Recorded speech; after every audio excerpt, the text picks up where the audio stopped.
सर्वोपनिषद गाव दग्धा गोपालनंदन पार्थवत्स सुधीर्भोक्ता दुग्धम गीतामृतं महत्। समस्त वेद पुराण उपनिषদের সার দুগ্ধরূপী অমৃতময় ভগবত গীতার জ্ঞান ভাগ্যবান ও ভাগ্যবতীরা গ্রহণ করতে পারেন।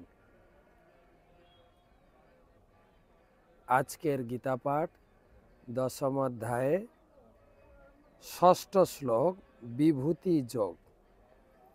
মহর্ষয় সপ্তপূর্বে চত্বারো মনবস্তথা মদ্ভাবা মানস জাতা যেসাম লোক ইমা প্রজা।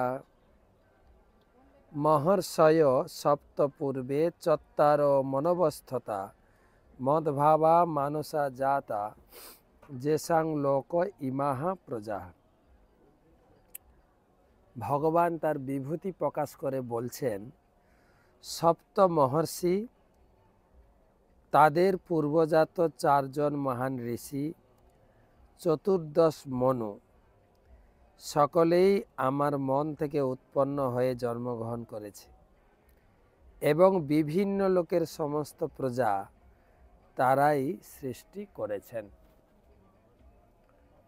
ভগবান নিজের মুখে ঐশ্বর্য বা বিভূতি বলতে গিয়ে তিনি বলছেন, তোমাদের সকলের জনক হচ্ছে আমি। আমাদের সকলের গোত্র আছে না, গোত্র কাশ্যপ শাণ্ডিল্য, এই কুম্ভ মেলাতে রয়েছি, সবার পুজো দিতে গিয়ে কত রকম গোত্র পড়ছি। যারা যারা গীতা দান করেছেন, গীতা কি বলে নাম আর গোত্র। আমরা যারা বৈষ্ণব ধর্মে ঢুকেছি তাদের একটাই গোত্র অচ্যুত। এই যে আলাদা আলাদা গোত্র, মানে এই 25 জনের নাম পাবেন। এই 25 জন ঋষি থেকে কে কে? সপ্ত মহর্ষি, ব্রহ্মা থেকে প্রথম